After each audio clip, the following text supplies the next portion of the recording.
Byla doba, kdy jsme byli šťastní. Byla doba, kdy jsme byli všechny. Rodina pohromadě užívali života. Neřešili nic, prostě všechno bylo akorát. Do té chvíle, než se všechno zhroutilo, prostě přišly trable a všechny nás to zlomilo. Bylo to strašný a nechci to už zažít. Rodino, držme se a přežijem to špatný. Bolí to a bude navždy bolet, ale tohle ještě není konec. Kdo ví, co bude zítra, co bude dnes. Nezapomeňte, že máme rodinu a to je vše. Měli jsme lidi, kteří mezi námi nejsou. Stejně věřím tomu, že se všichni sejdem jednou. Teď koukám na fotky a myslím jenom na vás. Ptám se Boha, proč zrovna vás nám sebral. Teď vám přeju zem lehkou. Věřím tomu, že půjdeme všichni stejnou cestou.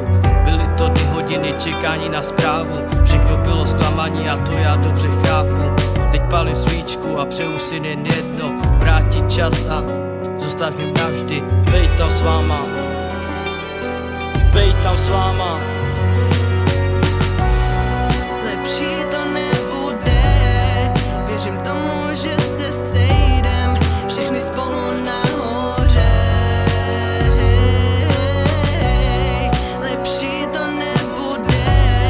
Věřím tomu, že se sejdem všichni spolu nahoře.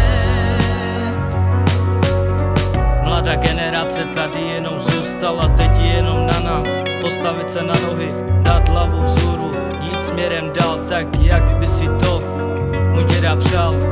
Přijdu domů a vzpomínky mi hrajou hlavou. Je mi to líto, dědo, co se všechno stalo. Odešli další a další a další.